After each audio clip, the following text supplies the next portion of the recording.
Okay, yan ang ating kaganapan ng during day off natin. So, inilinis natin yan, hinugasan natin yung ref or yung freezer. So, i-organize natin yung mga gamit. Yung nabubuksan na, nilagay natin sa ziplock para madali na hilain na lang ito. Wala naman kasing ibang ano, yan na lang ginawa ko ng make sure itong yung mga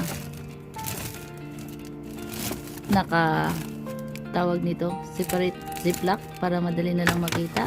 Ayan. Yung hindi pa nabubuksan, ayan. So, ayan din yung mga fish na hindi na luto lahat. Ayan, nilalagay natin dyan sa isang container. Tsaka yan, malinis na. So, dito natin ilalagay yung mga isdang buo. Ayan. So, ito rin yung ating fridge. Tinanggalan natin yung dapat itatapon. Ayan, naayos na natin yan. Nilalagay ko lahat dito sa container. Lahat yung mga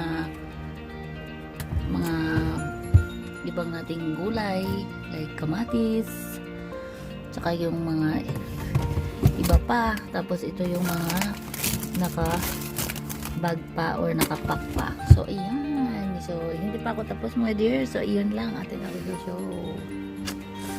Yun ang kaganapan. Yan mga dear, I got these two for Sorabel and Miss Maramara. Ayan, ang ganda ng kulay. Perfect. Perfect. Ayan, kasi yung ibang mga ganitong kulay, mas malaki ang size. Ito rin may malaking size. So, I decided na magkaiba na lang kulay para magkapalo. Pero ito medyo malaki. Ito 7. Ito ay 7.5.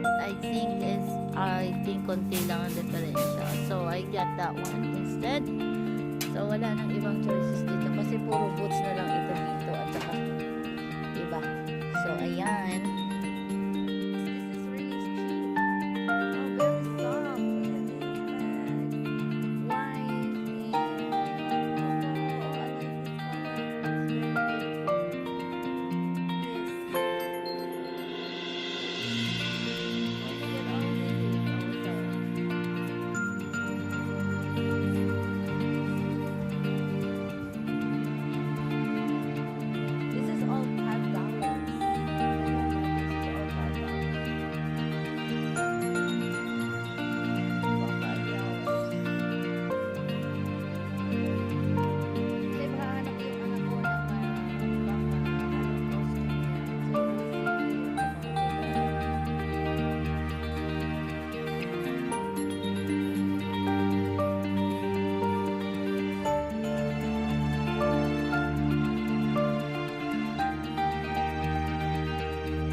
Oh, look at that. So cute.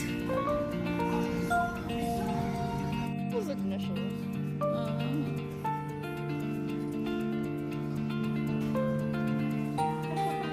We having a good time.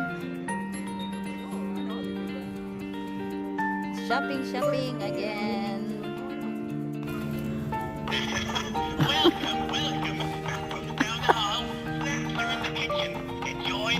Why does someone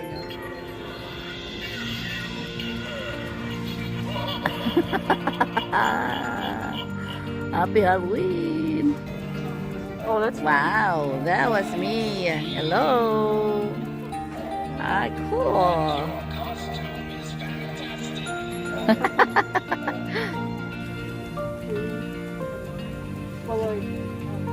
So, tapos na yung pag-shopping natin ng shoes. Dito na kay Miss Sorabel at saka Miss Maramara. At saka bumili din ako ng vest. Kasi sira na yung zipper ng isang vest ko. Tsaka bumili na rin ako ng chinelas ko. Tsaka gusto ng mga anak ko ng candle. So, bumili din ako ng candle dito sa kwarto. So, ayan. Yan ang aming shopping today. So, shopping sa shoes is done. Alright? Yes, excited!